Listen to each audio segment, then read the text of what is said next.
Nous avons eu l'opportunité aujourd'hui de rendre compte au Conseil des ministres des résultats provisoires de la campagne agro-pastorale 2025-2026.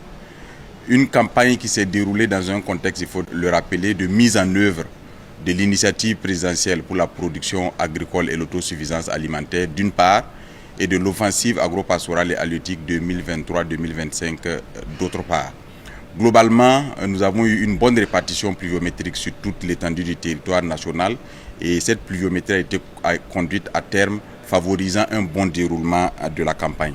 C'est vraiment le lieu pour nous de rendre un vibrant hommage à l'ensemble de la population burkinabé et particulièrement aux notabilités coutumières et religieuses qui se sont fortement impliqués pour que cette campagne puisse être une réussite à travers les différentes prières et à travers les différentes invocations qui ont pu être faites pour que nous ayons une pluie abondante et répartie de manière équitable sur l'ensemble de la période de la campagne agro-pastorale pour nous permettre d'avoir une campagne réussie. À ce titre, il y a un hommage particulier à rendre à l'ensemble des notabilités coutumières et religieuses et qui ont donné du sien et qui ont invoqué Dieu et les membres de nos ancêtres pour que notre terre soit bien arrosée, pour que cette campagne puisse être productive. La situation phytosanitaire de cette campagne agro-pastorale 2025-2026 a été plutôt maîtrisée dans son ensemble. Nous avons eu dans certaines parties du territoire, il faut le reconnaître, des attaques de la chenille légionnaire et également des attaques d'oiseaux granivores qui ont été vite maîtrisés grâce à l'intervention des services techniques acquis le nécessaire en termes d'équipements de traitement et de moyens de traitement ont été mobilisés et mis à disposition. De manière globale, il faut noter que cette campagne agricole agro-pastorale 2025-2026 est marquée par un accroissement des superficies emblavées. Nous notons un accroissement de 9,2% de manière générale des superficies emblavées sur toute l'étendue du territoire, dû non seulement à l'effort conjugué des forces armées et des forces de sécurité intérieure qui ont mené une lutte acharnée pour pouvoir récupérer certains pans de notre territoire et permettre la réinstallation des populations qui ont pu effectivement produire sur certaines superficies qui n'étaient pas exploitées depuis plusieurs années. Cette campagne a également été marquée par des appuis significatifs de la part de l'État. Il faut le noter. En termes d'aménagement, il a été aménagé sur l'ensemble du territoire pour cette campagne agro-pastorale près de 25 000 hectares de bas-fonds, de nouveaux bas-fonds aménagés. Donc 15 000 environ ont été aménagés par les agents d'agriculture en collaboration avec les populations au niveau local. Nous avons également près de 5 600 hectares de périmètres irrigués qui ont été soit nouvellement aménagés, soit réhabilités, toujours dans le cadre de cette campagne. Et globalement, nous avons pu emblaver dans le cadre de cette campagne 127 000 hectares de bas-fonds et de périmètres irrigués au total. Il y a eu également une part importante de production hors aménagement qui s'accroît par moment jusqu'à 44%, qui justifie également le niveau de production que nous avons pu atteindre au cours de cette campagne. En ce qui concerne les intrants, il faut remarquer qu'à ce niveau également, le gouvernement a fait un effort particulier pour mettre à la disposition des producteurs non seulement des intrants de qualité en termes de semences, mais également en termes de fertilisants. Et ce qui concerne les semences, c'est plus de 12 000 tonnes de semences améliorées qui ont été mises à la disposition des producteurs à prix subventionné. Également, il y a eu plus de 567 tonnes de semences fourragères qui a été mis à la disposition des producteurs avec la double vocation non seulement de production céréalière mais également à cause de la forte densité du feuillage, également de production fourragère pour l'alimentation du bétail. En ce qui concerne les fertilisants, nous avons environ 75 000 tonnes d'engrais minéraux, incluant également de l'engrais organique qui ont été mis à la disposition des producteurs à prix subventionné. Cela ne prend pas en compte les 15 000 tonnes d'engrais qui sont également prévus pour être mis à la disposition des producteurs pour la campagne sèche qui est déjà en cours et qui est très avancée. Il y a eu également un accompagnement en termes de mécanisation parce que conformément à la vision du camarade président du Faso, nous tendons vers une agriculture moderne et pour permettre l'exploitation des superficies de plus en plus grandes. À ce titre, nous avons 608 nouveaux tracteurs qui ont été mis à la disposition des brigades de mécanisation agricole pour réaliser des labours soit à prix fortement subventionné, soit à titre gratuit au profit des populations. Nous avons 1102 motoculteurs qui ont contribué également à cette opération de labour, soit à prix fortement subventionné, soit à titre gratuit au profit des producteurs. Et cela a permis de labourer plus de 50 168 hectares au profit des producteurs. C'est près de 20 000 hectares de plus que l'année dernière. Nous avons également, en termes d'appui à la mécanisation, 1178 équipements de récolte et de post-récolte qui ont été mis à la disposition des producteurs. Cela vise à accélérer les opérations de récolte et à réduire les pertes liées à la surmaturité de certaines des spéculations, surtout en ce qui concerne le riz. Lorsqu'il y a de la surmaturité, il y a des chutes qui peuvent occasionner des pertes de récolte et réduire la quantité de production. Ces équipements qui visaient également à accélérer non seulement les opérations de récolte, mais également de post-récolte, ont eu un impact significatif à ce niveau. Bien sûr, l'appui conseil ayant un impact positif sur le rendement au niveau de nos différents espaces de production, nous avons eu un renforcement de l'appui conseil à travers la dotation en moto et en carburant des agents d'appui. Nous avons eu 1102 motos qui ont été mis à la disposition des agents d'appui pour leur permettre non seulement d'être le plus proche possible des producteurs, mais également de leur prodiguer les conseils pour le respect des itinéraires techniques des différentes spéculations cultivées afin d'accroître leurs chances d'atteindre des rendements de plus en plus relevés. Tout cela a permis d'atteindre des résultats fort inédits pour la campagne agro-pastorale 2025-2026. Au 30 novembre, nous étions à un taux de récolte d'environ 86,4%. À la date d'aujourd'hui, ce taux a beaucoup évolué et à ce taux de récolte, nous avons des résultats très intéressants en ce qui concerne les différentes spéculations qui ont été produites sur l'ensemble de notre pays. Pour la campagne agricole 2025-2026, nous avons une production céréalière totale de 7 142 484 tonnes de céréales. Cela représente une hausse de 17,63% par rapport à la campagne agricole précédente et une hausse de 37,19% par rapport à la moyenne des 5 dernières années. Si nous rentrons dans le détail, pour le riz, l'offensive agro-pastorale et halieutique avait fixé comme objectif 1 million de tonnes de riz paddy à produire à l'horizon 2025. Pour cette campagne agro-pastorale, nous avons atteint cette barre et nous avons produit 1 8 737 tonnes de riz paddy au cours de la campagne, représentant une hausse de 49,34% pour cette campagne et par rapport à la campagne écoulée, campagne 2024, et une hausse de 110,73% par rapport à la moyenne des 5 dernières années. Pour le mil, nous avons 963 894 tonnes qui ont été produites, soit une hausse de 6,2%. Pour le maïs, nous avons 2 686 531 tonnes, soit une hausse de 14,61% par rapport à 2024 et de 39,36% par rapport à la moyenne des 5 dernières années. Pour le sorgho blanc et rouge, nous avons une production totale de 2 466 277 tonnes, ce qui représente une hausse de 15,8%.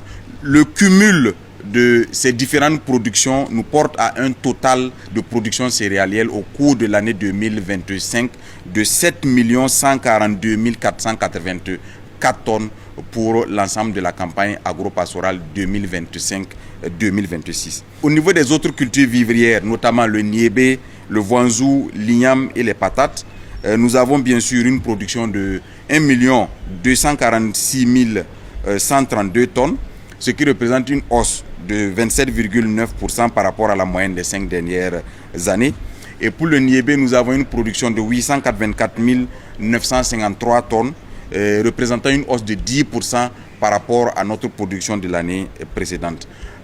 Concernant les autres cultures de rente, hormis le coton, nous avons une production qui se chiffre à 1 353 298 tonnes, et représentant une hausse de 3,03% par rapport à la campagne agricole précédente.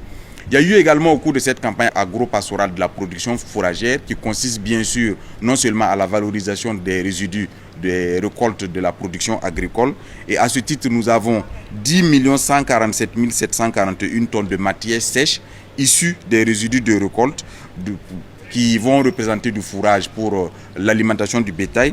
Mais à côté de cela, nous avons également des initiatives de production fourragère qui ont pu nous permettre d'avoir un cumul de 75 575 tonnes de matière sèche issue du fourrage cultivé. Cela s'est fait notamment sur des superficies allant jusqu'à 900 hectares, notamment dans les différentes zones pastorales. Et nous avons pu mettre en place également des périmètres fourragers irrigués pour une production permanente de fourrage au profit de l'alimentation du bétail. D'une manière générale, le bilan céréalier général nous donne un taux de couverture du besoin céréalier qui est porté à 126,4%. Pour la campagne agro-pastorale 2025-2026, ce qui est un taux jamais atteint dans notre pays. À titre d'exemple, en 2024, nous avions un taux de couverture des besoins céréaliers de 111,5%. En 2023, nous avions un taux de couverture des besoins céréaliers de 97,3%. En 2022, nous avions un taux de couverture des besoins céréaliers de 92%. En 2021, nous avions un taux de couverture des besoins céréaliers de 104%. Et en 2020, nous avions un taux de couverture des besoins céréaliers autour de 99%. Ce taux de couverture de 126,6% des besoins céréaliers de notre pays est un taux jamais atteint dans notre pays et assez inédit pour être relevé. Et comparativement aux chiffres que nous avons communiqués pour le même taux au cours des 5 dernières années dans notre pays. À ce titre, nous avons 10 régions excédentaires, nous avons une région en équilibre et nous avons 6 régions déficitaires. Les 6 régions déficitaires sont essentiellement la région de Kadiogo, qui se justifie fortement à cause de la forte densité de population.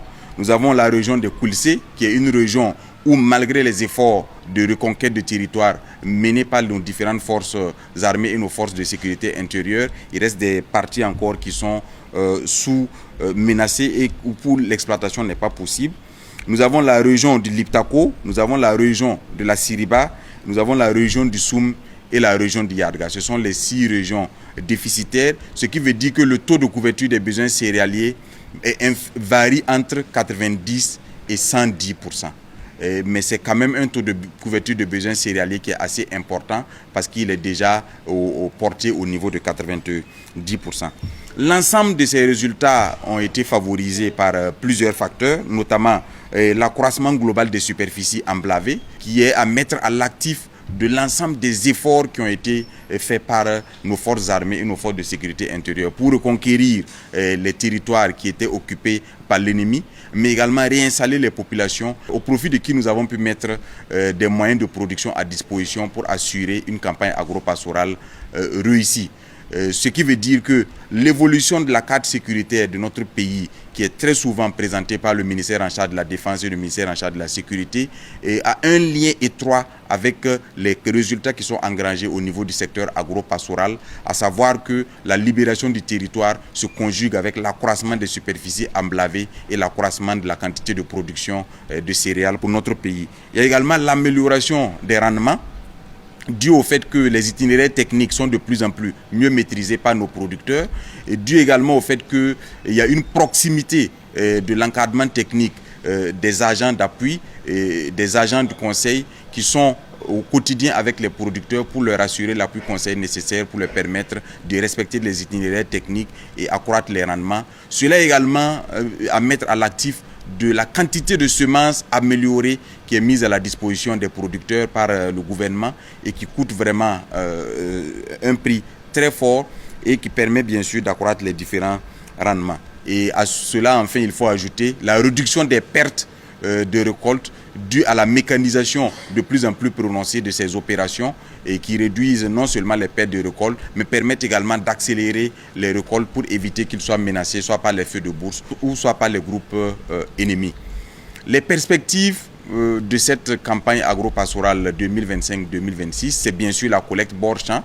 Et à ce titre, la collecte se passe très bien avec la Société nationale de gestion des stocks de sécurité qui aujourd'hui est à pied d'œuvre sur l'ensemble du territoire pour procéder à la collecte bord-champ pour assurer non seulement la constitution d'un stock de sécurité alimentaire, mais également maintenir un niveau de prix accessible à l'ensemble de la population dans les périodes les plus difficiles en faisant de la péréquation. C'est donc le lieu pour nous d'inviter l'ensemble du peuple burkinabé à adhérer à cette initiative de collecte bord-champ et leur dire que c'est le moyen de pouvoir tirer les bénéfices de tous les efforts qui ont été mis en œuvre par le gouvernement à travers les différentes subventions qui ont été faites au profit des producteurs pour que cette campagne soit une campagne réussie et dissuader tous ceux qui seront tentés d'exporter frauduleusement les céréales parce que nous avons trouvé en face de tout le dispositif qui a été mis en place pour assurer le contrôle et assurer la saisie de toutes les céréales qu'ils seront tentés de faire sortir frauduleusement de notre territoire.